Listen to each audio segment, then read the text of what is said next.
Hello, എല്ലാവർക്കും നമസ്കാരം. ഇന്ന് നമ്മൾ നോക്കാൻ പോകുന്നത് ഓസ്കാർ പുരസ്കാരത്തെ കുറിച്ചാണ്. PSCക്ക് വളരെ ഇമ്പോർട്ടന്റ് ആയിട്ടുള്ള ഒരു ടോപ്പിക്കാണ്. എല്ലാവരും തന്നെ നന്നായി പഠിക്കാനായിട്ട് ശ്രമിക്കുക. അറിയാത്തത് എന്തെങ്കിലും ഉണ്ടെങ്കിൽ എഴുതി വെക്കുക. നമുക്ക് ക്ലാസ്സിലോട്ട് കടക്കാം. ഒന്നാമത്തെ ചോദ്യം, എത്രാമത് ഓസ്കാർ പുരസ്കാരമാണ് പുതിയതായി നൽകിയത്? എത്രാമത് ഓസ്കാർ പുരസ്കാരമാണ് പുതിയതായി നൽകിയത്? 98ാമത് ഓസ്കാർ പുരസ്കാരമാണ് പുതിയതായി നൽകിയത്. അതായത് 2026 പ്രഖ്യാപിച്ചത്. 2026 മികച്ച നടനുള്ള ഓസ്കാർ ലഭിച്ചത് ആർക്ക്? 2026 മികച്ച നടനുള്ള ഓസ്കാർ ലഭിച്ചത് ആർക്ക്? Michael B Jordan. Michael B ജോർദാനാണ് 2026 മികച്ച നടനുള്ള ഓസ്കാർ ലഭിച്ചത്. 2026 മികച്ച നടിക്കുള്ള പുരസ്കാരം ലഭിച്ചത് ആർക്ക്? 2026 മികച്ച നടിക്കുള്ള പുരസ്കാരം ലഭിച്ചത് ആർക്ക്? ജെസ്സി ബക്ലി. ജെസ്ലി ബക്ലിക്കാണ് 2026 മികച്ച നടിക്കുള്ള പുരസ്കാരം ലഭിച്ചത്. മികച്ച സംവിധായകനായി തിരഞ്ഞെടുക്കപ്പെട്ടത് ആര്? മികച്ച സംവിധായകനായി തിരഞ്ഞെടുക്കപ്പെട്ടത് ആര്? Paul Thomas Anderson. Paul Thomas Anderson ആണ് മികച്ച സംവിധായകനായി തിരഞ്ഞെടുക്കപ്പെട്ടത്. മികച്ച ഇന്റർനാഷണൽ ഫീച്ചർ ഫിലിം ഏതാണ്? മികച്ച ഇന്റർനാഷണൽ ഫീച്ചർ ഫിലിം ഏതാണ്?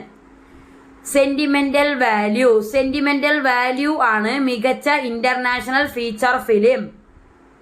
മികച്ച ഒറിജിനൽ സ്കോർ വിഭാഗത്തിൽ പുരസ്കാരം നേടിയ ചിത്രം. മികച്ച ഒറിജിനൽ സ്കോർ വിഭാഗത്തിൽ പുരസ്കാരം നേടിയ ചിത്രം സിന്നേഴ്സ്. സിന്നേഴ്സ് ആണ് മികച്ച ഒറിജിനൽ സ്കോർ വിഭാഗത്തിൽ പുരസ്കാരം നേടിയ ചിത്രം. വൺ ബാറ്റിൽ ആഫ്റ്റർ അനദർ എന്ന ചിത്രം താഴെ പറയുന്നവയിൽ ഏത് പുരസ്കാരമാണ് നേടിയത്?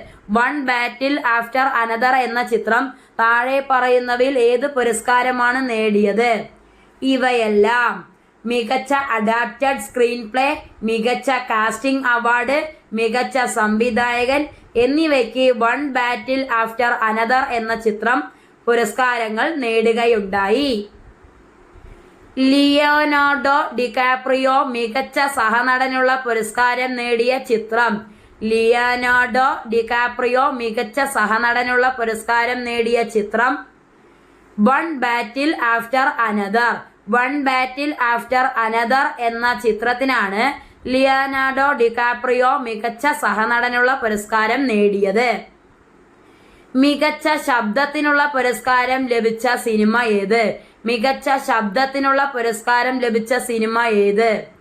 F1. F1 എന്ന സിനിമയ്ക്കാണ് മികച്ച ശബ്ദത്തിനുള്ള പുരസ്കാരം ലഭിച്ചത്. അവതാർ ഫയർ ആൻഡ് ആഷ് എന്ന ചിത്രം ഏത് വിഭാഗത്തിലാണ് പുരസ്കാരം നേടിയത്? അവതാർ ഫയർ ആൻഡ് ആഷ് എന്ന ചിത്രം ഏത് വിഭാഗത്തിലാണ് പുരസ്കാരം നേടിയത്? മികച്ച വിഷ്വൽ ഇഫക്ട്സ്. മികച്ച വിഷ്വൽ ഇഫക്ട്സ് എന്ന വിഭാഗത്തിലാണ് അവതാർ ഫയർ ആൻഡ് ആഷ് എന്ന ചിത്രം പുരസ്കാരം നേടിയത്. ഏറ്റവും കൂടുതൽ നോമിനേഷൻ ലഭിച്ച ചിത്രം. ഏറ്റവും കൂടുതൽ നോമിനേഷൻ ലഭിച്ച ചിത്രം സിന്നേഴ്സ്. സിന്നേഴ്സ് എന്ന ചിത്രത്തിനാണ് ഏറ്റവും കൂടുതൽ നോമിനേഷൻ ലഭിച്ചത്. ഏറ്റവും കൂടുതൽ അവാർഡുകൾ നേടിയ ചിത്രം. ഏറ്റവും കൂടുതൽ അവാർഡുകൾ നേടിയ ചിത്രം വൺ ബാറ്റിൽ ആഫ്റ്റർ അനദർ. വൺ ബാറ്റിൽ ആഫ്റ്റർ അനദർ എന്ന ചിത്രത്തിനാണ് ഏറ്റവും കൂടുതൽ അവാർഡുകൾ ലഭിച്ചത്. മികച്ച ചിത്രമായി തിരഞ്ഞെടുക്കപ്പെട്ടത്. മികച്ച ചിത്രമായി തിരഞ്ഞെടുക്കപ്പെട്ടത് വൺ ബാറ്റിൽ ആഫ്റ്റർ അനദർ. വൺ ബാറ്റിൽ ആഫ്റ്റർ അനദർ എന്ന ചിത്രമാണ് മികച്ച ചിത്രമായി തിരഞ്ഞെടുക്കപ്പെട്ടത്. മികച്ച അനിമേറ്റഡ് ഷോർട്ട് ഫിലിമിനുള്ള പുരസ്കാരം നേടിയത്. മികച്ച അനിമേറ്റഡ് ഷോർട്ട് ഫിലിമിനുള്ള പുരസ്കാരം നേടിയത് the girl who cried pearls. The girl who cried pearls എന്ന ചിത്രത്തിനാണ് മികച്ച അനിമേറ്റഡ് ഷോർട്ട് ഫിലിമിനുള്ള പുരസ്കാരം നേടിയത്. ഓസ്കാർ പുരസ്കാരം നൽകി തുടങ്ങിയ വർഷം. ഓസ്കാർ പുരസ്കാരം നൽകി തുടങ്ങിയ വർഷം 1929. 1929 മുതലാണ് ഓസ്കാർ പുരസ്കാരം നൽകി തുടങ്ങിയത്?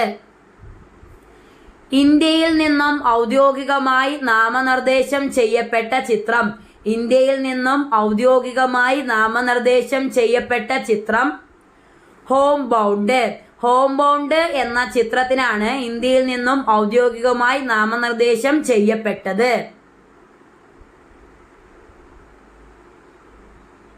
ഈ ക്വസ്റ്റ്യൻസ് എല്ലാം തന്നെ വളരെ ഇമ്പോർട്ടൻ്റ് ആയിട്ടുള്ള ക്വസ്റ്റ്യൻസ് ആണ്.